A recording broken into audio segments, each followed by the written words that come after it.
Hey, you guys, welcome to the Artist Appeals. I'm your host, Erin Sparler, and today we have a special guest. I'm so excited to introduce him. This gentleman has over 30 years' experience doing shows. In fact, he used to go to 36 shows a year. That means he was traveling for over 150 days out of the year. And if you've ever done a show, you know it's a lot of work and it's a lot of travel. And that means you're on the road, you're not getting to spend time with your family or your loved ones. He managed to take his revenue and replace the revenue from all of these shows in just short 6 to 12 months with online revenue, with Facebook advertising, if you can believe that. He actually started with just 700 Facebook fans. He now has over 102,000 Facebook fans, starting from 700, and he's sharing everything he's learned in his online class. He teaches and shares what he knows with over 2,000 students and creatives from around the world and has built a multiple six-figure online business. I can't believe it. I'm so excited to share with you today the one, the only David Emmons. It's going to be a blast. I can't wait to dive in, dig in deep. Yes, I love all the extras. We are doing our first video call for the podcast. I normally do this as just straight audio. So today, you guys, you get to see behind the scenes with David and I. I'm in my crafting room. This is the downstairs kitchen, an in-law suite, and I've got some doilies hanging up behind me because I use doilies in my artwork. You can see my different stuff. And David, you've got some awards behind you and a plane. Do tell Yes. us just a little bit about these awards. Well, those are show awards from various shows. I've traveled the country doing shows for about 35 years, so racked up a few best of show, some booth design awards, all those good things. It's Oh, always nice. always Booth fun to get design that as awards. little piece of a little bit of gravy at a good show and then an award too. I didn't know they did that. So, like for the best presentation. Exactly. Yeah. In fact, I think a couple of years in a row, I got that at the Philadelphia Flower Show. So that was Ooh, that's a pretty very good. prominate flower show. Yes, it's Congratulations. thank you. Yeah, that's always nice. I've spent about a week building the booth, believe it or not. It was a huge show. It was like a 10-day show, so a lot of effort went into the booth. And my work really lends itself to obviously the flower shows. Oh yeah, the glass and all the colors is so gorgeous. You've got a great product. It really presents really well. Yeah, I know how it takes a lot to build a display, and that's actually one of the things we talk about in the podcast, right? Is we always talk about art, product, and then presentation because we mm, use this appeals acronym to right. keep everything in order. So, for those of you guys who don't know, David, you make these gorgeous like plant hangers that are made out of glass and stained glass and copper, right? Exactly. Um, so you're a working artist and also an educator, which I love because I see so many successful artists. That's one of the key components in Right. success is teaching and sharing what you do. Right. So tell me a little bit about your art first of all. So let's talk art and then presentation and then product. Okay. So, well, I always do product and then presentation. But how did you start making these amazing plant hanging things? Well, I mean, you were right. They're made from copper and stained glass. And I've always been interested I used to create bird feeders. I used to make bird houses. I always worked with wood in the earliest days. And then I started working with metal and just really enjoyed anything that had to do with nature. And so my Yeah, mom always had on her me windowsill, she too. always had, right? Nature, I just, any connection you can make. And, Yeah. it allows you I don't know, it allows you to kind of stay in a space where you enjoy. That's very important to me that when I'm creating, I enjoy what I create. And then when I'm interacting with my customers, I also enjoy the conversation because it's on a topic, not just my work, but the topic about growing plants and herbs and all that stuff. You can connect. Exactly, exactly. And so their love, Another thing I hear over and over again about connecting with your customers, it's so so vital. important, and we'll talk about it later, but when you bring your business to the online space, that connection with your fans is huge. And we'll talk about that later. But so I started working with metal, got away from wood, started working with copper. And the thing that really got me into the hanging water gardens is my mom used to always take cuttings of plants, have them in little glass jars on the windowsill. And every time my dad would open the window, they'd fall in the sink. so, I so the very relate, I first do one, that. right? My wife still does. She still has little jars on the windowsill. But so the very first thing was design something to get off the windowsill, hang it in a window. And so that's what got me, creating. Exactly. You need one. I you, do. you, I just you put do. these up a couple months ago and then I discovered you and I was like, "Oh, I just got these Maybe spots. for Why didn't I Christmas. see his?" They're uh, gorgeous. yeah, they're fun. I mean, they're a lot of fun. They're easy to use, so my customers love them. So there's that aspect of it. But then I mean, they're colorful, so I love working Yeah. with color. I love having a Yeah. lot of color around me, and I love working on new designs. So my wife and I just started making this line of hanging water gardens, and ever since we've just experimented with new designs. So did you go to school for metalworking or you just started No, playing well, I mean, around? I went to school primarily for woodworking, but Mhm. in the process of woodworking, you learn so many skills, and metalworking. I probably took a class somewhere along the line on welding, and so I had a little bit of Mhm. welding experience, but I had enough creative talent that it just lent itself perfectly to starting to bend Yeah. metal and create shapes. And so Right. I was actually using a little bit of that in my bird feeder business as well. Oh, And so it worked, it incorporated well. And I just absolutely had a blast creating these new designs and then bringing them. The big thing is the big test is when you bring them out to a show. Does right. anybody really like this? And Right. you test it on your mom and then you move to the general public, and they were a big hit. And so it's been a long career making these. Yeah, Owen Garrett was on the show and he's a pencil artist, but he had a really good point. He says the only person that gets a say in what I make is the customer. Yeah, And I think you've really hit on something that customers love and want. yeah, And that's one of the primary things that we've got to do is figure out what is it people want, right. right?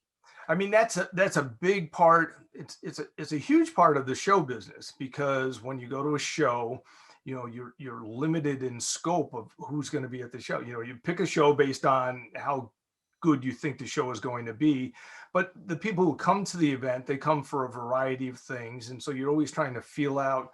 Are my prices too high? Are my prices too low? Am I making the right variety of things? Right? Those kinds of things. It's a little bit different when you go online, and this is what's kind of cool about online is you can go find people that like what you make. So Right. you can make something very specific. Mhm. Maybe you're only going to use the color red, and you're only going to do this, and you can find those people. So it's a different world once you go online. You can on purpose go and find people for anything you want to make. So there's a Right. lot of artists out there. I talk to them all the time who they create out of what they want to create. This is the type of artist I am. This is what I want to paint. This is what I want to do. And now go find people who have a history of liking that. Yeah. And And I think it's so important to remember that you do have to, it's called target market, right? right, And you do have to really know what your target market is. A lot of like artists, we think that we know who the target market is or that everybody's the target market, right, right? But you got to be able to pivot and change. Just to provide two examples, Owen Garrett, once again, he paints these he makes these really hyper realistic illustrations of antique mining rigs. And so where does he take them? He doesn't go to a show where there's other artists or a craft fair. He goes to oil conferences wow, in like Dubai, Yeah. right? Yeah. Or Maria Brophy was talking about her husband, Drew Brophy. He's a surf artist. He's like the quintessential surf artist. He Yeah. doesn't go to craft shows where there's 100 other artists. He goes to outdoors surfing events Right. and that type of stuff. That's So very how cool. did you? So yours, you go to um gardening shows and stuff like that. What would you suggest for people trying to figure out what their target market is? How do you figure out who's going to really like your art and where it belongs? Well, a lot of it comes down to trying to understand your customer avatar. You know, what is it they like? What magazines do they read? Where do they travel? What do they do in their leisure time? You know, trying to understand your customer avatar helps you to understand, you know, where to go. I have a lot of artists that I bump into that do equestrian things. And so they're Oh, going to horse shows and horse events. And, you know, like you just mentioned with the surfing, that's brilliant. That's absolutely brilliant idea to go to an event where there's not even competition, you know, where right. nobody else is there with art. Yeah. But yeah, it's really about, I think a lot of us don't spend enough time to understand our customers Hmm. and kind of get inside their head. What else do they do? If you can kind of pin, like, okay, you know what, if you're making jewelry, let's say, or if you're painting in a certain style, or, you know, okay, my customers, I paint dogs, so I know my customers have to own a dog. But what else is there? There's another component because, you know, and this comes into play when you start doing online work or online marketing, is you really need to say, well, what else do I know about them? What else Hmm. do I know? So you can really target the right person. So I think about what magazines do they read? I think Hmm. about, you know, the whole vacation thing, the leisure time thing. Where do they live? What kind of jobs? I'm looking for all those different components so I can get a kind of a picture. I was talking with a jeweler recently and we were working on some online targeting, and she's in the process of the conversation, she said to me, anyone who listens to Janis Joplin is a customer of mine. And so, like, you know, that's it. That's perfect. That paints a whole picture, and you know exactly what she means by that. And so Yeah. I really think you just need to spend a little time and really, you know, hone in on different attributes of your customers. Well, I love that you said, just to recap what you were saying, think about not only what they do for a job, but really what hobbies they have. Because a lot of people decorate with their hobbies. Hmm. So they surround themselves with the things they love. So if they love to surf, they surround themselves with surf pictures. Right. If they love plants, they surround themselves with plants, right? And then to Exactly. look at the magazines is really cool, and then to look at those components all together. Now, I want to let you guys know that David has this awesome online course for creatives about Facebook marketing. And I wasn't going to like just have you on and then just say, oh yeah, take this course. Nope. I took it. I've been going through it module by module to see what the deal is and if it's any good. And I'm going to tell you straight up, it is. So you cover some of this in one of your modules. You talk about actually using these different components as targeting searches in Facebook.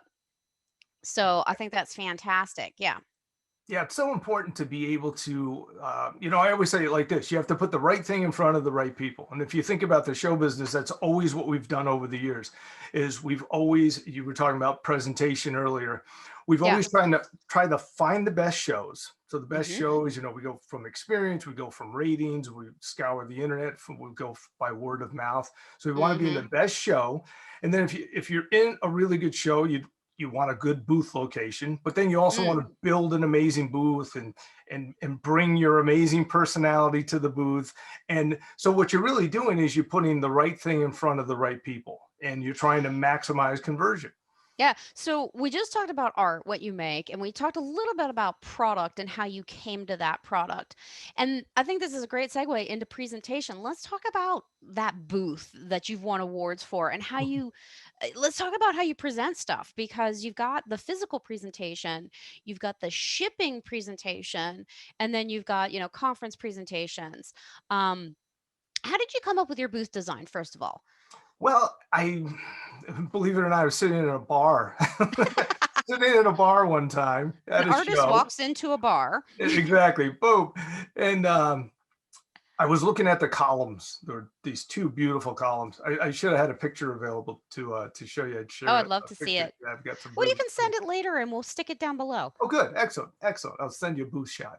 Uh, Cool. I but want to these see it. the beautiful columns, I'm thinking, wow, that would be perfect. And so I already had a booth design, but I didn't like it that much. So I was Mhm. always redesigning, making it better. And so Mhm. I ended up with these beautiful white columns, and the top of my booth is covered with ivy plants. So you have cascading Mm. ivy, then you have Real all this ivy? color. Yeah, real. I usually Nice. bring about 100 ivy plants to a show. So yeah, it's like Ooh. huge. My operating mindset for a show was always blow people away. I Yeah. want people to come around the corner and say, wow. And Yeah. that's what's got to stop people. I talked with my students all the time about website and your online presence with a website. Your homepage is the same thing.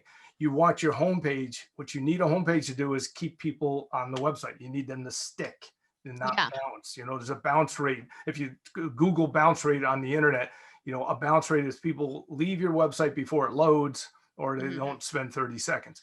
It's Well, as and high this as is hard to do. yeah, A bounce rate for you guys is a technical term, but it's really just literally if somebody hits your website and goes, and clicks and closes it, that's a bounce, right. right? And stickiness is when somebody goes to your website and stays and they click around and they look at things.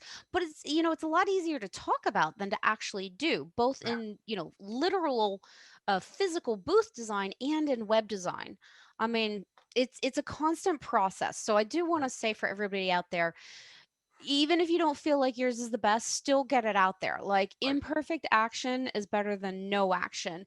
And websites are constantly, constantly developing and growing and changing, just like your booth design is. Exactly. So you had a booth design, you didn't like it, and you got these columns. Got these That sounds big, really beautiful cool. white columns, and it's just absolutely gorgeous. People, Yeah. and that's why I ended up with all these ribbons, is because it's like, wow, all right, nailed the booth design, way to go, that's awesome. And that's the first step, is getting people to stop and say, wow. And then Yeah. the next step, then you start a conversation, and conversation is huge. It's where your customers learn about you and learn about why you create what you create. And then it's real important to weave into that conversation what you create, how it affects their lives. I talk to artists about this all the time. A lot of times we spend a lot of time talking about our story, our work, our art. This is why I create. I've always created, Yeah. and it's important to weave into the conversation, your customers, and how, it's the easiest way to grow plants. You can, and there's all kinds of things. And that's where having a love for what you do comes into it, because you connect with your customers now. And so now, as you start talking about your passion for, let's say, growing plants, they can relate to that. And as soon as they relate, now you've got something going on. It's because now they picture your work in their lives. So, tips and tricks. If somebody doesn't know how their work is going to benefit their customer. So, in marketing, they talk about features and benefits. So, we've Right. got features on one hand, which are the Hmm. literal, oh, it's made of archival materials, it's made of Right. stained glass, it's, pigment inks, it'll last 100 years, the framing is mahogany, whatever. Those are the Mhm. literal features, right? But on the other hand, we have benefits, right? Yeah. So, if somebody doesn't know what the benefits are, what are some tips or tricks that you might offer to learn what the benefits are of your products? The best way to learn about the benefits is to read your customer reviews. So hopefully you have some customer feedback. Your customer feedback it's gold. I use customer feedback for sales copy. I have customer reviews on my website in prominent places, because their words are the best words. And so that's where I would go first. Okay. So if you don't have any of that, you've got to kind of imagine that. Try and get in your customer's head, and what would they say about your work once it's in their lives. For example, let's say you are a fabric artist and you're making clothing, or you're a Mhm. jeweler and you're making jewelry. I would imagine that a lot of what would be coming back to you as feedback is how it makes your customers feel. I wore Mm. this to this event and I felt like $1 million. or I wore this and I never looked better. So it's, how does it make me feel? A lot of the things my customers say about my hanging water gardens is that it brings joy to their lives. I never would have thought Ah, that. I would have thought easy way to grow plants, and you don't have to mess around with soil, blah blah blah. I never would have thought about joy. And I get that comment all the time. And so I use that comment. It's actually my tagline is bringing joy to windows around the world. And so I got that from a customer. And yeah. so that really is the place to go is what are the words your customers are using? Yeah, I think it's really interesting that it's the emotion. The benefits are more like the emotion, like, "Oh, it Right. makes me feel so warm and cuddly and soft and, Right. comfortable," if it's fabric or Hmm. whatever, rather than the features. You're absolutely right. Right. And you could probably, I guess, ask people too, "What does this make you feel?" Exactly. Um, And that, I think with visual artists, if you're a painter or a photographer, I think a component to what happens when customers own your work is they like to show it off. They like to bring their mhm, friends or relatives in. Look at the amazing artist that I found. And this is, this was a limited edition, or this was an original he just finished. They like to share your story with their friends. So it's kind of a showing off to their friends and family, if you will. And mhm. and that's a component. One of the things, the sales copy that I use for Christmas time when I'm selling online for Christmas is, or any gift giving season, is I talk about how you'll be giving the best gift ever. So what I'm talking about there is Love it. how you're going to feel when you give this. All right. So again, it Right. goes to that emotion thing. And I think you see that a lot with visual artists, where people want to show off the artist, show off the art that you were so smart to collect or to purchase. Yeah. In the fine art world, I encountered a gallery owner a long time ago, the second story gallery, and his whole thing was that about art being an investment. So Mm, for the fine art realm, that real high price point, it's all about the showing off about, this is an investment and it's going to accrue in value.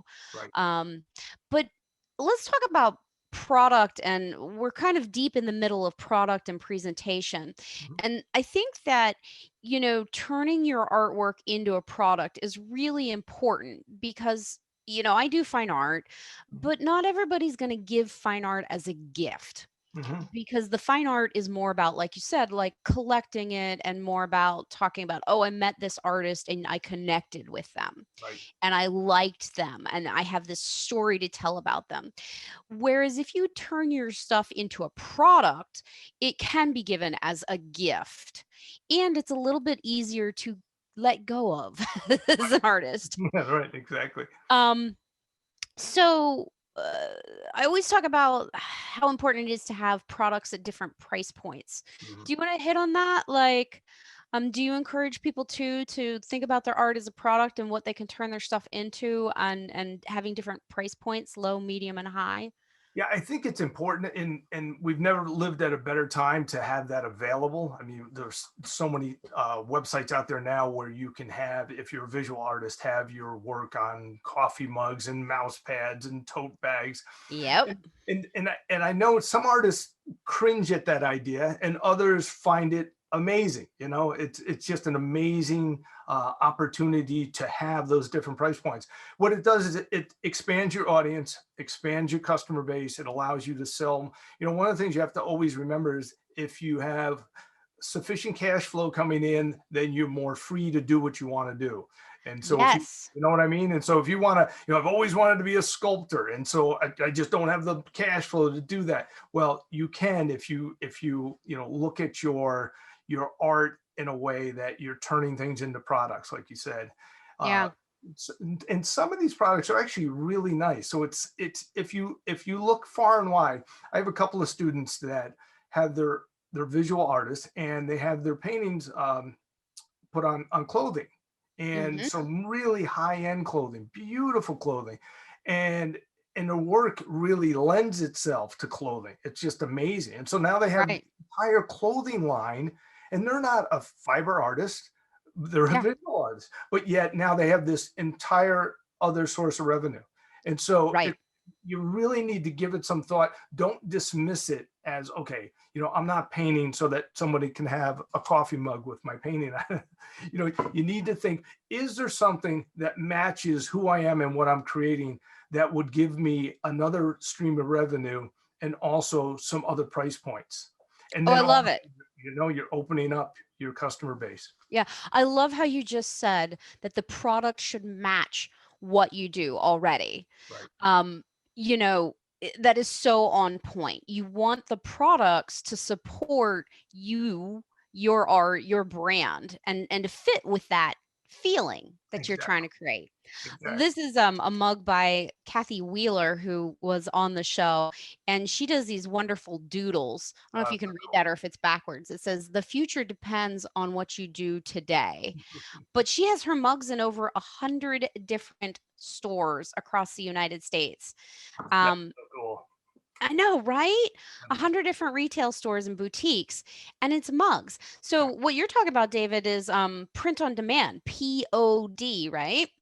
Yes, POD, and it's amazing. I mean, sometimes what'll happen is you'll find a very specific niche. One of my students paints. She paints pet portraits, but she Uh-huh. also does a lot of different dog breeds, so just general dog breeds. And she paints in the style of Jackson Pollock Oh, and wait a Van minute. Gogh. Jackson Pollock portraits? So she's splatter painting dogs? Oh yeah, it's amazing.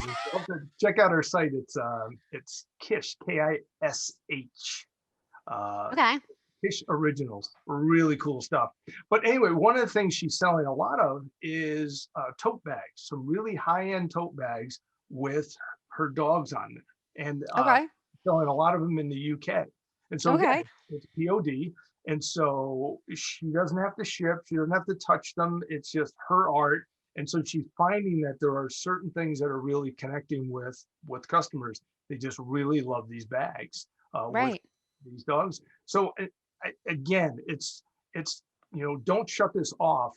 Always think, is there something that I can add to my line so that I can have those Yes. different price points and Yes. increase my It's customer. not selling out, folks, to wanna No, make money with your art. It's not selling out.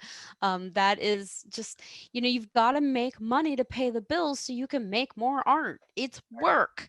exactly. That's it. It just frees up your time. It frees up. It gives you the ability to do more, and that's Yes. always looked at it. Yeah, and the amazing thing about print on demand is just like 10 years ago, Spoonflower. I remember Spoonflower started like 15 years ago when I was still teaching, and I was like, "Ooh."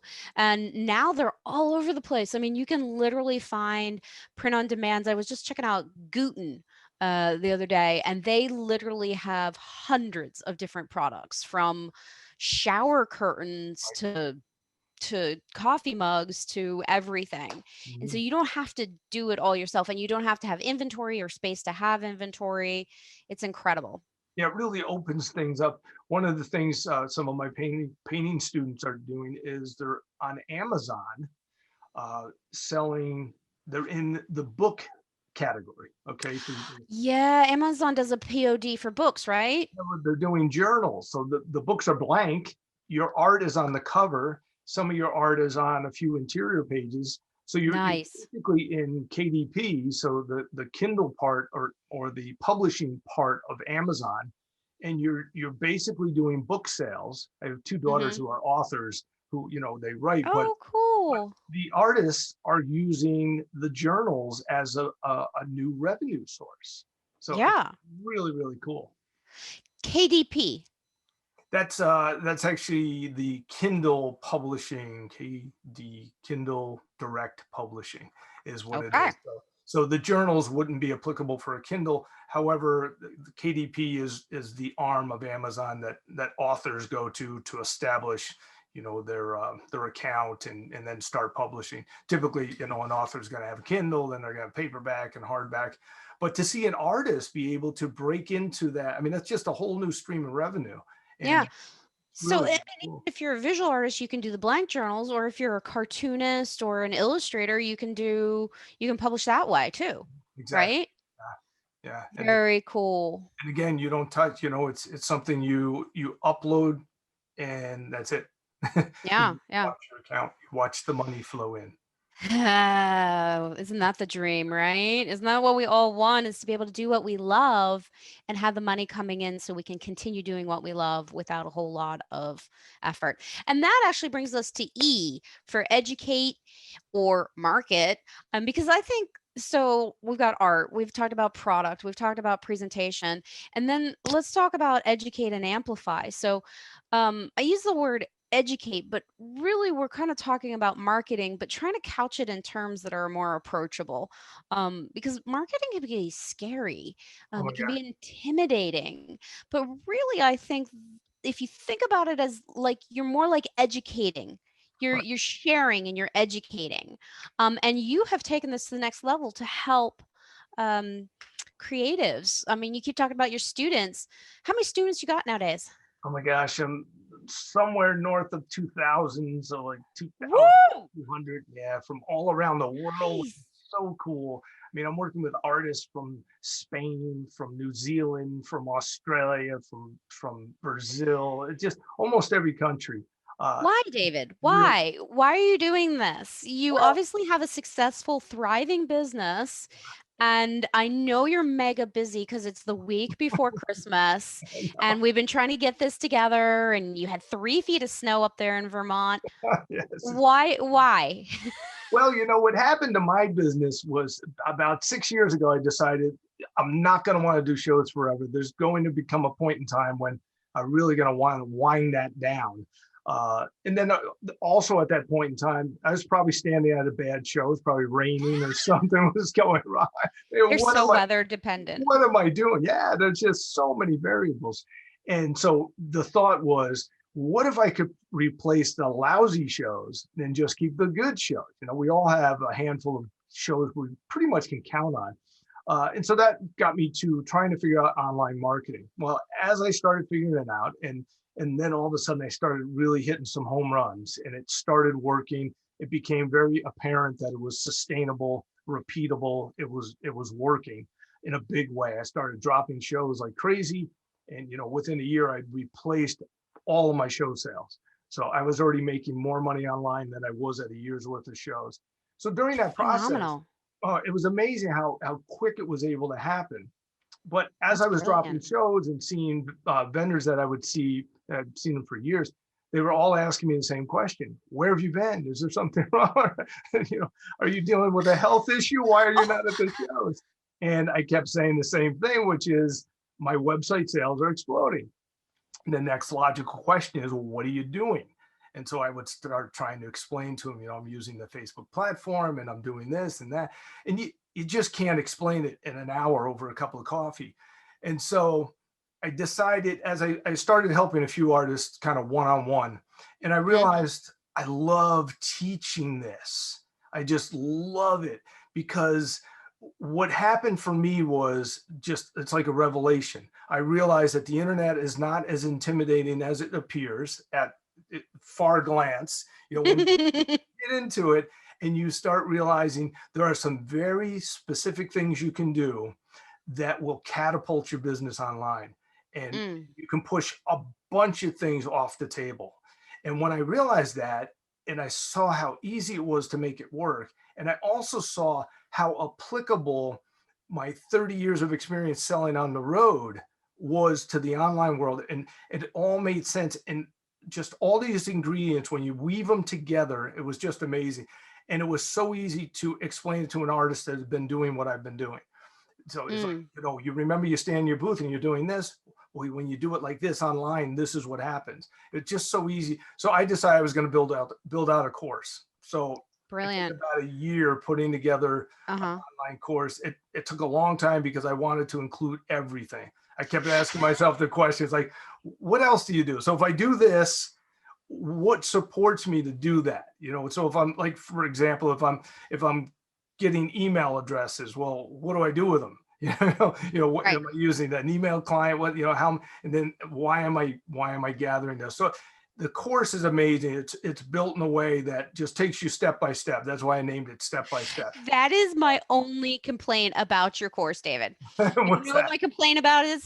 What's It's that? too much. I There's know. too much. It's huge. It's everything. I mean, it's literally nuts and bolts. It's like from this is how Facebook works right here, beginner introductory stuff, Right, all the way up to this is how you run ads. right. So it goes from nuts and bolts, really basic, all the way. And it's like, it's almost overwhelming. It's Yeah. like, oh my God, where do I start? So, what are some of those things you can push off to the side? What are some of those things that you can get rid of?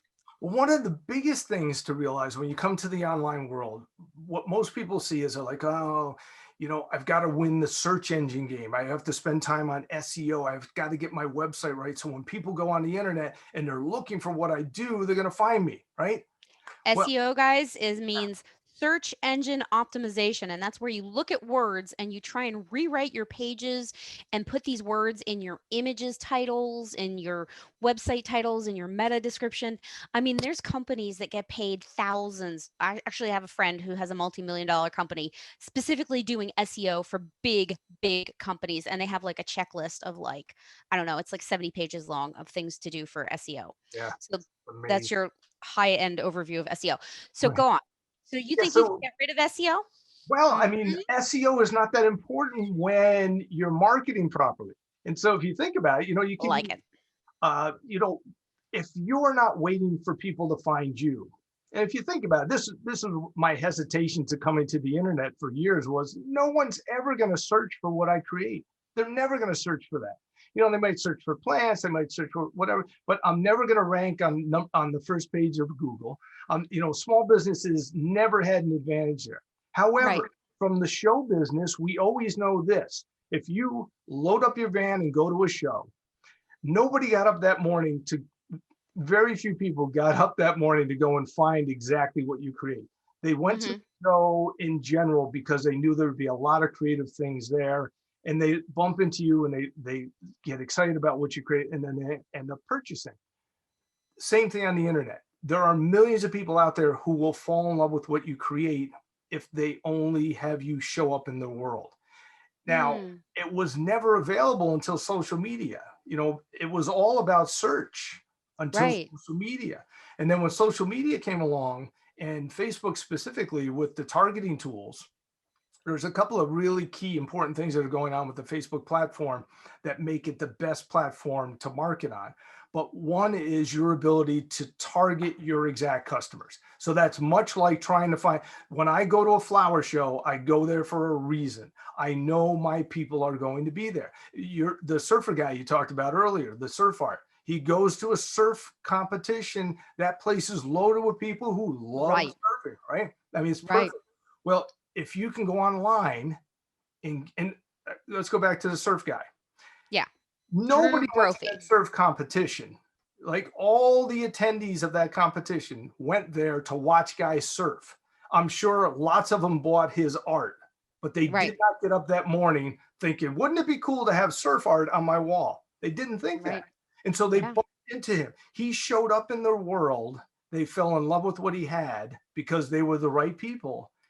When you do that online, that's how you win. That's exactly what the online marketing game is all about. And you have the ability to get in front of those people. So how do you do that? How do you get in front of the right people online so that you're not just, scattering Right. buckshot out there? How do you do that? Like we're talking about educate and amplifying. How do we not get overwhelmed and amplify and get bigger using social media without getting lost in the 101 things that you're supposed to do? Right. Oh my gosh. Yes.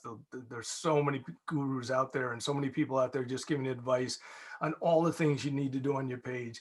It really comes Tell down us. to Tell us the secret, being, David. it's about being very specific with your targeting. Okay. So targeting happens when you put money behind a post. Okay. So you Okay. call it Facebook advertising, but really what it is simply putting money behind a post so that you can select who it goes to. And is Okay. that expensive? Can Well, we you can afford do it it? for $1 a day. So I mean, Mm. that's what I That's love. the kind of fees I'm talking Oh about. my gosh. And even, with all the experience I have, most of the year I run ads at $1 a day. And then there are times of the years where I'll turn them up and and I'll spend a lot more money. Yeah. But you can quantify the money you're spending. You can see how your return on your investment. You can see what your sales are. You can look at all that data. And there's actually not a lot to look at, but there's a couple of things I watch. But once you put money behind a post, you get to target it. Now, some people are familiar with boosting a post. The Right. best way to advertise on Facebook is to go into Ads Manager and actually use some of the powerful tools back there so that you know you're in front of the right people. And so it's about layering your targeting. They're interested in this. They're also interested in this. They're also in, like earlier, I mentioned the jeweler I was working with. So we were targeting high-end jewelry brands. We were targeting a bohemian style. We were targeting handcrafted jewelry. And then she threw out Janis Joplin, and that became the final category. So it was Did you anyone. literally put Janis Joplin as one of the 100%. I always look for that. I always ask myself this question when I'm targeting, like, so cool. what is the one thing that my hardcore fans know that no one else knows?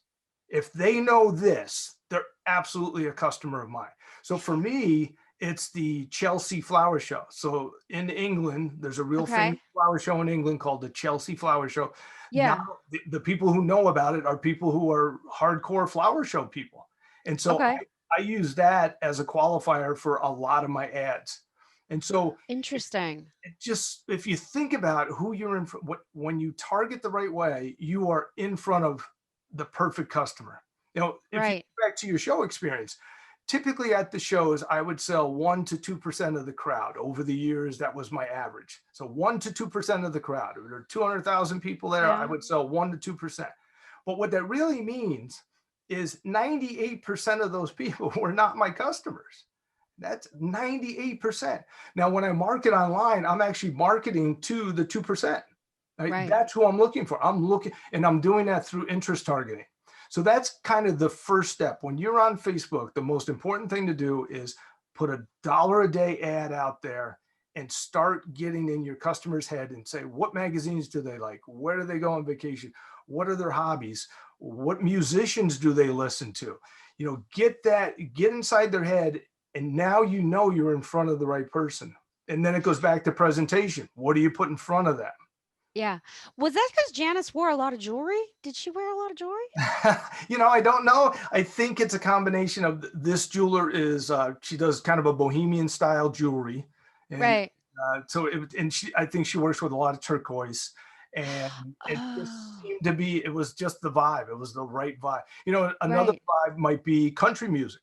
Country Right. music might be like the perfect category for some artists, depending on what it is you're creating, obviously. Interesting. So, literally, I like to think of it as almost like a Venn diagram or like Mhm. circles. You're saying this person likes flowers and this person knows the Chelsea um show. And so, that little overlap is what you guys want. If That's the it's key. dogs and maybe the high-end dog show, that little overlap of those two circles is what you're trying to hit, right? What I'm always looking for is people that also have a history of spending money. And so you have to ask yourself, how do you know that? So if I'm looking for fans Oh, of dogs, maybe we have certain dog breeds, but then you have to ask yourself this question. People who love dogs or are spending money on dogs, what do they do? So is it dog grooming? Is it the Westminster Dog Show? Is it doggy day spas? Is it chewy. You know what I mean? Right? Any of these things that show you that these people are spending, high-end dog food brands. Uh, Right.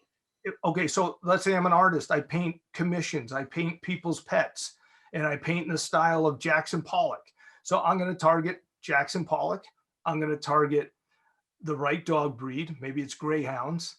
I'm going to target high-end something about dogs, dog spas, anything high-end that I know these people are spending money.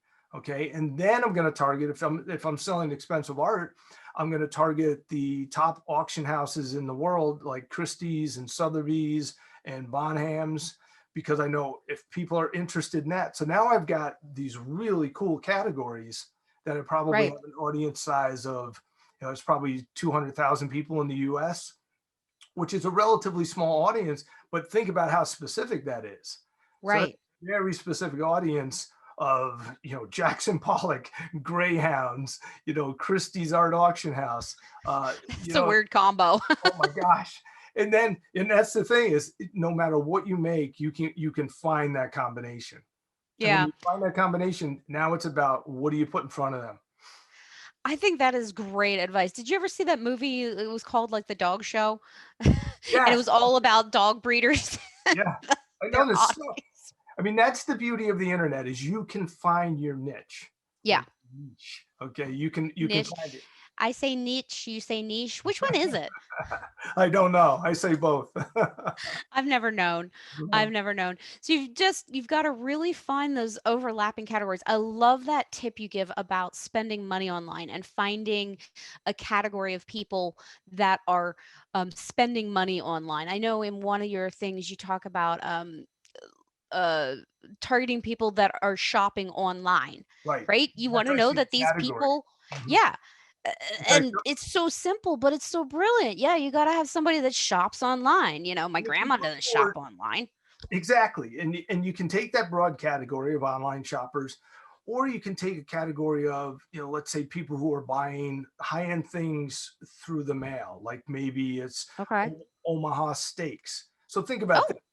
Oh, I use Omaha steaks as a targeting category for some of my artists, and I can't remember exactly. Omaha steaks, as in like Like, a steak? you're thinking, okay, wait a minute, I'm not selling steak, but that doesn't matter. See, what you've just done is you've qualified, and that's all about getting in the head of your customer. Okay, so My dad mailed me meat once in San Francisco, and my friends thought he was nuts. They're like, "You're the only person I know that your father would mail you meat." that's a I'm like, rhyme. He's Italian. What can I See, say? He's exactly.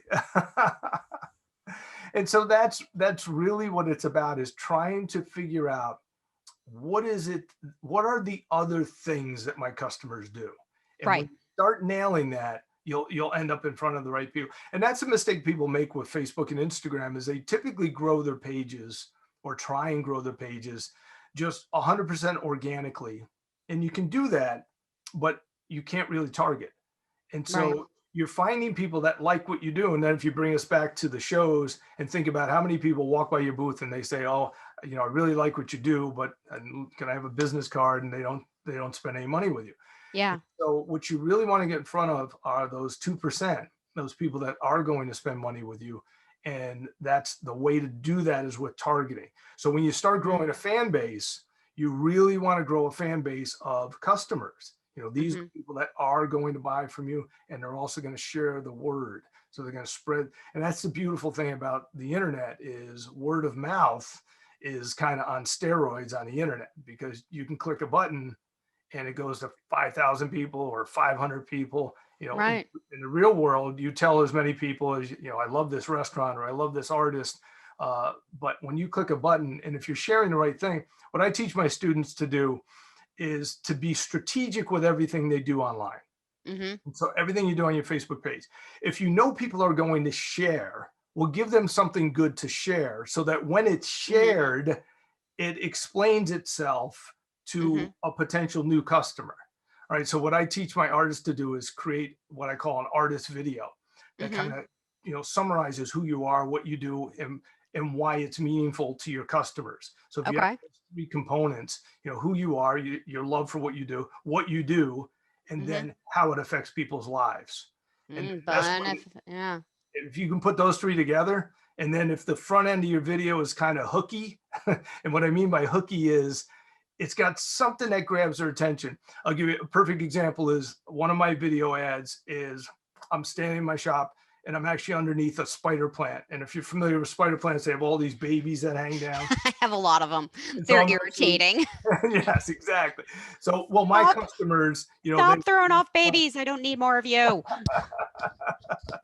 I can take those from you, Aaron. You can mail those to me.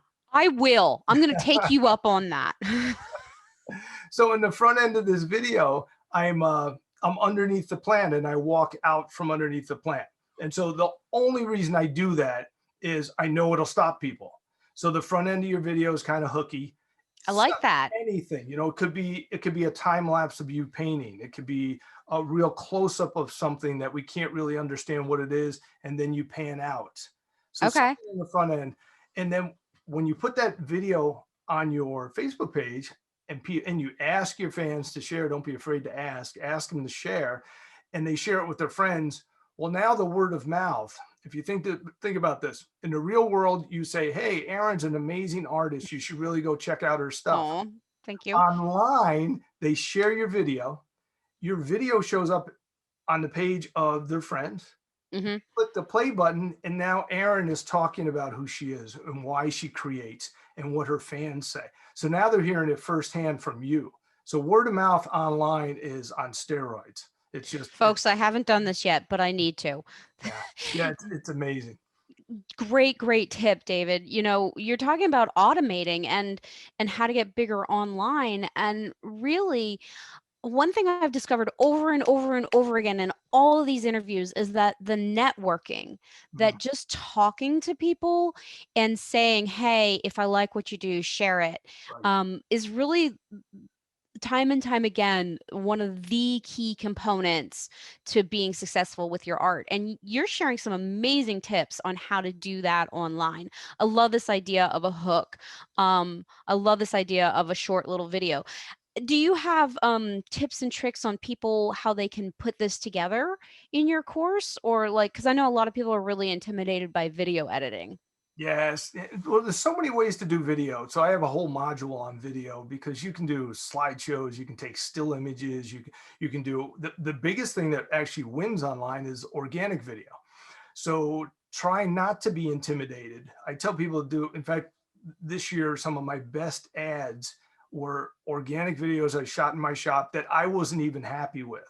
I wasn't happy with the lighting or the sound, and they actually produced the best results. So when you're talking about organic, you're really talking about live. Pull out your phone. You can do it live. Live is best because it gets Hmm. the biggest reach. All right. The algorithm Hmm. loves live. I teach in my course how to strategically do a live.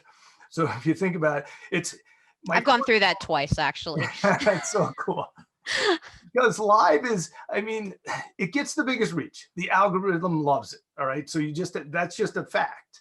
And so when you Yeah. take these facts, what I teach people to do is to take things that are known and weave them together with authenticness. Okay. Mm, So you are an artist, you're a small brand, you're a specialty small business owner, right? right. Everything about you is real and authentic. And if you just whip out your phone and start talking about what you do, that is going to be you. It's going to get reach. Your fans are going to love that. However, there's a smarter way to do that. And that is, okay, I also know these 3 or 4 things about algorithms. And Hmm. because I know that, I'm going to be strategic. So when I whip out my phone, I'm going to say a few things on purpose in the course of me talking about what I do. I'm going to ask people to share. I'm going to ask them where they're tuning in from because I know if they start typing, the algorithm wakes up and says, "Hey, what's going on here? This post is getting interaction." And I'm going to do these things so you're being strategic so that your organic live Facebook gets huge reach. So I'll tell you what, you have some amazing advice on how to do these lives. And I've been practicing going live and I haven't really promoted it that much. But an added bonus that I've discovered from your technique of doing these lives is that I've always been, I think my perfectionism or something gets ahead of me. And so I've got all these videos sitting on my phone that I feel like I can't put out there Right. because they're not edited. Right. But with a live, you just hit live, you hold your phone up, you talk to it, and you do it, right? Yeah. And then you hit either upload to Facebook, but you can also download that video to your phone and then edit it afterwards and make other things from it. So I Exactly. think that's a really, really great bonus is that it's this immediacy and it makes you put it up there, but then you also have created content that you can reuse and repurpose. Yes, using that micro content, chopping things up and using them for posts or for tweets. Right. Yeah, that's And it really just makes you do it. It just makes you get out there and do it. Oh, I got to tell you, David, I made a checklist of your system. I like checklists, you know, with boxes. I watched your video about the perfect Facebook Live. So you Yes, guys, David has all of these what do you call them? They're coaching calls. And they're yes. like an hour, 2 hours long. I mean, you got what, like a dozen, 2 dozen of these Oh damn yes, yes, things? yeah. In fact, I was going to say earlier when you said the course is filled with so much information, the coaching calls are actually, I keep referring to those now as shortcuts because every coaching call is a start to finish strategy that is absolutely going to move the needle in your business. Well, they're So brilliant. they're They're fun. brilliant. I love them. But I listened to this one about the Facebook Live like 3 times, and then I sat there and I made a Oh, checklist that's so cool. because there's so much to remember. I was like, "Oh my god, this is ridiculous." I'm Tell gonna you have to what, get that checklist from you and insert it. totally. I'll Yeah, tell you what, I'll give it to you and I'll put it here and people can download it too. excellent. I love it. I love it. Yeah. Yeah, I It's mean the whole intention of that coaching call was to take a strategy that I use, and mhm. it's probably the single most, if you were only going to do one thing with your business online, if you did this strategy, it would change your business, absolutely change your business, because the intention of the Facebook Live is to turn it into an ad, and to Right. turn it into an ad that can be evergreen for years. So if you Well, the do it right, system's brilliant. yeah, And, it's and just I mean, you cover it literally from nuts to bolts, like before, during, after. Like you've even got a pre to the pre. yeah. And it's like pull out the phone and you do a live before you do the live to tell people you're doing the live. Right. I'm going to do a live telling you I'm going to do a live, and then I'm going to advertise that I'm doing It's it a amazing. live. And I explained to you why, in all these things, and it comes from all the experience that I have, doing these things over the years and working with other marketers. And you realize, you're working with two huge things. One is human psychology, what people Mhm. do. We've learned it over the years selling to them at shows and just knowing human nature in general. And then the second one is artificial intelligence and algorithms. And once you Yeah. understand what they're looking for and you marry those two, then it's kind of game over. The internet becomes your friend, and online marketing takes on this whole new life. And what happens is you are in front of people who have never seen your work before. I've been doing shows 35 years, right? Every single day, I have people that have just discovered me every Mm, day. And I've been marketing online for 6 years. guilty.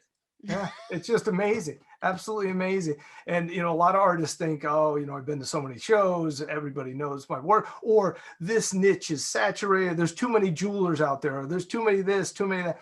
It's not true. That you can find your customers. You just need to know how to do it. And once you start doing a few things in a very specific way, it blows up and it's cool. So your top tip for automating and amplifying and getting bigger is Facebook Lives. Facebook Live. I mean, if you could do nothing else, I have a good friend of mine who has been in the specialty food business for years, and he makes sauces and spices and all those Mm. dips and mixes and things you see at the shows. And he does a Facebook Live cooking show every Friday, 2 o'clock, and he's changed his whole business because of this cooking show. So, Cool. isn't that cool? Yeah, it is really I cool. mean, think about that. He has his own cooking show, It's hour amazing. long, worldwide. He doesn't pay anything for it. Well, I He's know in having our an amazing family, we time. really don't like watch regular TV anymore. We watch series and we watch a lot of YouTubers. We watch Alex, the French guy, Mhm. who's this combination of cooking and engineering. Oh, wow.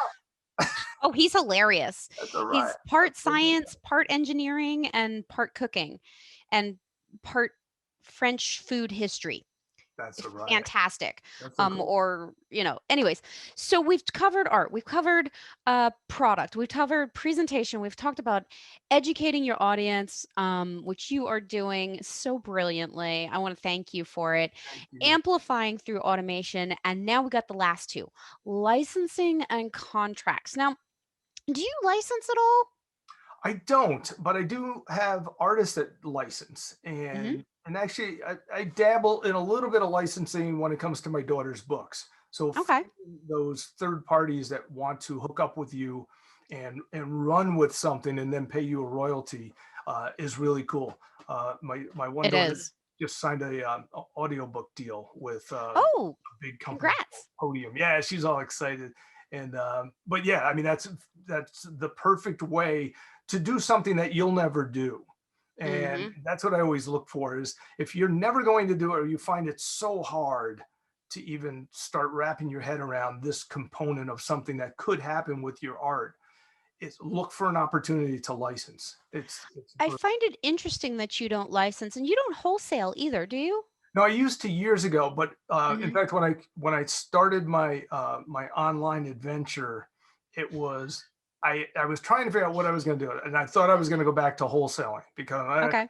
I don't want to do all these shows, so I'll go back to wholesaling, and then I realized I bet you, I bet I could go online and find all the retail customers I could ever handle, and that was my hypothesis going into this was I can find all the retail customers I can ever handle and sell full retail, right? And that's what happened. I mean, it's absolutely amazing. That's So amazing. that's why I don't wholesale. I think it's fascinating because the one amazing thing that I've discovered with this podcast is I've been looking for this thread, this common thread, and everybody comes about it differently. And Mhm. the threads that I have teased out and found are different than what I expected because I've had guests on that they only do wholesale, Mhm. or guests that are big into licensing, or like Ashley Longshore. All she sells is originals and she just Right. does fine art. Or now you're saying that all you do is retail, and I love it. I just, it blows my mind that you can come about this from any angle, and that the common threads seem to be more turning your stuff into a product, having different price points, having different revenue streams, networking, sharing and educating. Those are the things I've found, not that you have to do wholesale or that you have to do just retail or you have to do fine art so there's space for everybody. It It's really amazing. is. It really comes down to what is best for you. What I have found is that a lot of the artists I meet and ultimately they become students is that they've been stuck doing things a certain way for so long and they Mm, don't really realize that there are other opportunities. I see this in the publishing world too all the time. And that is, indie publishing is huge. And for a long time, indie mhm. publishing kind of had, a bad rap, but now it's entirely different. There's usually indie Yeah. authors on the New York Times best-selling list every Well, week. there's even a term, vanity publishing, Exactly, exactly, and but that's that's really what the different. whole exactly, and that's really how the whole indie space started. But the cool thing that I see for artists, and when they are woken up to this, when you educate them to this, I have a lot of artists that used to sell to galleries, and the Yeah. whole thing was, and there's still artists that sell to galleries, uh, Mhm. but understanding the same thing with authors, understanding that you can cut out the middleman and you can go direct to the customer. It's never been easier to do that. I mean, it's Mm. absolutely amazing. And when you do that, your profits change considerably. And Mhm. that's a big driver. The other thing that's really interesting is people like to connect with the artist. And that's the thing that I go back to this so many times with my course. And that is 35 years on the road selling at shows. I was always connecting with my customers. It was always that connection. And so when you came online, I thought that would be gone, but it's not. It's more important online than it probably was in person. Online, you can actually connect with people. You see them more often on your Facebook page. You see these people every day or every week. And Mhm. so the relationship thing online is just it's so solid. And if you think about a gallery owner selling an artist's work to a customer versus that customer connecting with you, the artist, it's a total that the customer doesn't care about the gallery owner. The customer cares about the artist. And Right. so to be able to connect, it's just opened up. It's same thing with an author. Yeah. A customer is not going to go to a book signing to watch the publisher sign a book. The Yeah. customer wants to see the author sign a book. Same thing Right. with an artist. And so you now have that opportunity to go direct to your customers. And it really is a whole new world. And we're really in the infancy of this. It You really, think? You think there's oh my still time God. to get in on this space? Oh, You don't think it's it's too amazing. late? What's happened with my ad costs. A lot of people have said, oh, Facebook doesn't work, or Facebook's, it's not going to last forever. My ad costs have gone down for the last 4 years in a row. They're just getting better and better. A lot of that has to do with the algorithms get better, the AI gets better. And so Hmm. all these things, yeah, they're certainly not going away. What's really cool about them, one of the things I say to artists all the time is that the internet is really rigged in your favor. And what I mean by that is these algorithms on these platforms, especially Facebook, they're designed to give the users what the users want. And what users want is they want to connect with people who they want to connect with. Okay, Especially so now during COVID. right. And so it's not about, when these platforms start cracking down, what they do when they crack down is they get the crap off the platforms. All right. Mm, It's never who you want to connect with. So people want to connect with friends and family and small brands, artists. It's always been that way. That's why people go to arts and crafts festivals. That's why yeah. people shop at farmers markets, or they To shop. meet interesting people. Exactly. And so algorithms are rigged to give you that advantage. They want you to. Interesting. Isn't it cool? I mean, it's not, you can't say the same thing for Nike, but Right. it is for an artist, because when you take out your phone and film yourself in your shop, people want to connect with that. When Nike puts an ad on Facebook, it's not the same thing. It's interesting that you say that because I think we always think of like Amazon and Facebook as taking over the world and like we can't compete with that. So I think it's fascinating that you feel that it's actually rigged in our favor and that it's actually going to help that you're a small brand and an artist and that people want to connect with you and that it's going to feed that to the people that want it. It's amazing because the algorithm, it's just a machine. It's just AI. Yeah. It's receiving signals from humans. And I'll give you an example. During COVID, I had so many customers who were shopping all year long on my website Mhm. and leaving comments saying, we want to help support small business. It's just so many That is people so saying, cool. yeah. And so you've got these fans, these humans who love you, and Yeah. they want to do something for you. And on the show circuit, you would see these people maybe once a year. Yeah. Online, you see them more often, and so they have an opportunity to help you, to participate in supporting you, even if it's sharing your videos or sharing. And they do that. It's amazing what your fans will do for you. So growing this fan, it's just an entirely different dynamic. If you think about on the road doing shows, you didn't corral any of your people. You saw these people, maybe you collected email addresses, but you go to an event, you see these people, maybe you see them next year. Online, what happens is I use the term corralling them, because they stay on your page, all right, and your fan base grows. And so these people interact with you on a regular basis, and you're literally growing a fan base of customers that Yeah. are your best sales force. It's Yeah. absolutely amazing.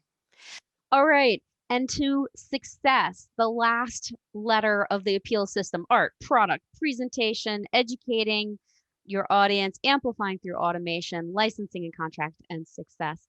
You know, as artists, I think we don't stop to celebrate our success often enough. We kind of jump from thing to thing. I know I'm guilty. I'm always, oh, what's the next thing I have to do? And you don't stop to celebrate the successes that you do have. How do you celebrate success, and how do you enjoy it? How do you plan for it, and what do you do? Well, it's for me, it's free time. And that was the biggest driver of trying to figure out the online space. Was I wanted to travel to fewer shows. I wanted to free up some time. How many So, shows did you do a year? oh my gosh, in the height it was 35 a year. So Wow, there's only 52 weeks in the year, so there was a couple of years where I was traveling, 150 days of the year. So it was. wow. I've got two daughters, and I love my family.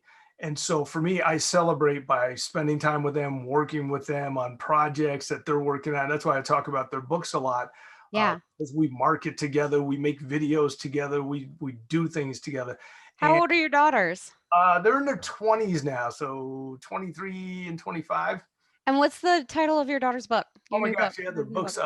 Abby's is 100 Days of Sunlight. So a really cool, Mm. kind of a contemporary.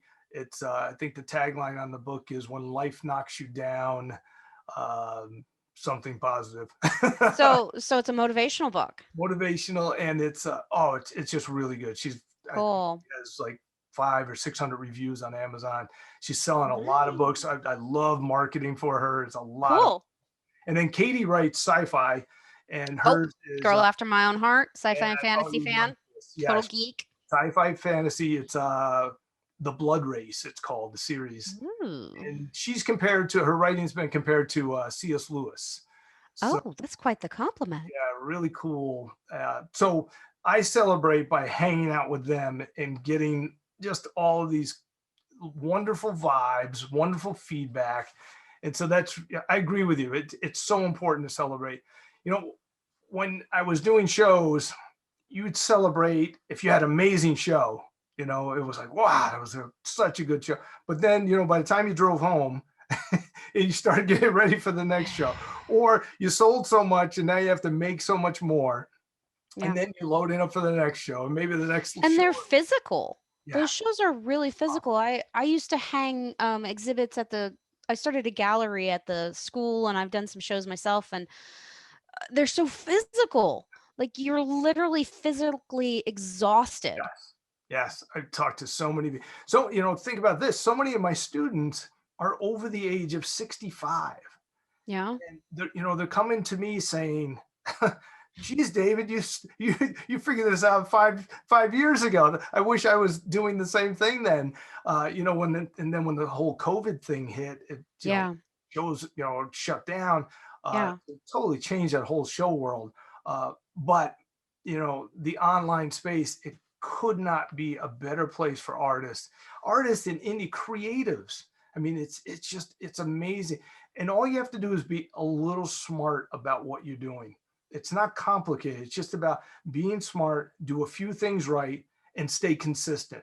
There's so many Good tip. people. Oh, it's so important. I was going to mention earlier networking. I teach, I think, a whole lesson on networking. And one of the things I like to Oh, network, which one's that? I don't think I've gone it's, through it yet. module 2, lesson 4 is all about networking. Okay. And Check it out. if you think about it, there are a lot of people online, a lot of blogs. Think about blogs for a second. Think about like mommy blogs or garden. For me, it's gardening blogs. All of these blogs need content. Okay. I blogged for years and it was Yeah, like throwing stuff into a black hole. I know. But the people who are out there blogging, because I would never want to be a blogger, but the ones who have done it and have built a following, they need to find interesting things to give to their fans. And so Yes. as artists, we are very interesting to bloggers. All you have to do is find your niche. And so what I teach you to do is go online, just simply Google. For me, I would Google top 100 gardening blogs. I'd go to the blogs. I'd scroll to the bottom of the page and I'd click their Facebook link. I'd go to their Facebook page and I'd click message. And then I'd have a piece of text that I'd copy and paste and just paste it in there. Basically said who I am, what I do. I think your fans would love this. That Mm-hmm. that simple networking exposes you to tens of thousands of exactly your customers if you pick the right blogs. And so it's a great networking opportunity out there, and really fast and easy to do. Another great tip. Thank you so much. You have just been a wealth of knowledge. I It's love it. I And, love I got to give you one more plug actually, because you guys, I contacted David and I was like, yeah, I'm looking for somebody that's really going to be hands-on because I'm a course junkie. I admit it, total course junkie. I've taken tons of online courses and I wanted somebody that was really going to connect with me, know what I was doing, and give me real personal interaction. And you guys, David does it. He's the real deal. He's I yeah. enjoy doing it. I enjoy working. I work with so many different artists, and it's so much fun. You mentioned surfing art. There's a husband and wife I think they're from San Diego, that are my students, and they take old surfboards and carve them and cut these beautiful like sea turtles and dolphins into them. They have Ooh, amazing surf art, and cool. I was on the phone with them recently. but yeah, I love what I'm doing. I love waking people up to this whole online world where it's not a matter of whether or not you'll succeed. You absolutely will succeed. It's just a matter of you doing a few things. So I love showing people that because it's always a win. It's like, hey, Yeah. look at this over here. Wow, that works. And so it's a blast, and I really enjoy it. Well, I want to thank you. And where can people learn more? If they've enjoyed this, where can they get more of you? Well, there's a couple of things I do. I teach a free masterclass every week. Okay, so you can register for that by going to artistmarketingblueprint.com. Artistmarketingblueprint.com. We'll put a link. Excellent. And then if you want to see my coaching website, it's artistmarketingformula.com. So that'll give you all the information about the course. Go to the free masterclass, learn more about what we're talking about today. It's amazing. I could talk for hours about this topic. In the master class, I think I sat through that, and you give some really great tips about Facebook targeting, right, for ads. Is Yes, that the targeting and then how to kind of maximize using the AI. A lot of what I like to do is it's a combination of using your human intelligence to target right? as best you can, but then being smart enough to know, okay, now I'm going to use the AI to make this even better and Very cool. teach you how to do that. So great stuff, you guys. All available for free at his webinar. What's that address again? It's artistmarketingblueprint.com. Artist Marketing Blueprint. And if you want the full course, which is hours and hours of content, then go to Artist Marketing Masterclass, right? Artist Tell me Marketing Formula. formula. Why did I think masterclass? Anyways, well, thank you so much for being on the show. My I'm so pleasure. psyched to have you here. Season 4 of The Artist Appeals. And look, you guys get the behind the look scene video. I blame Excellent. you for this, David. I know. That's right. We kicked it off with video. I love it. Damn you. I Now I'm going to appreciate it, top this. Aaron. It was an absolute blast. Yes, definitely. Alrighty then. Well, thank you. And thank you. You guys look for all the links. If there's something missing, remind me, shoot me an email and I'll post it because I've said I'll post a bunch of stuff in this show. So if I miss something, let me know. Just hit me up. All right.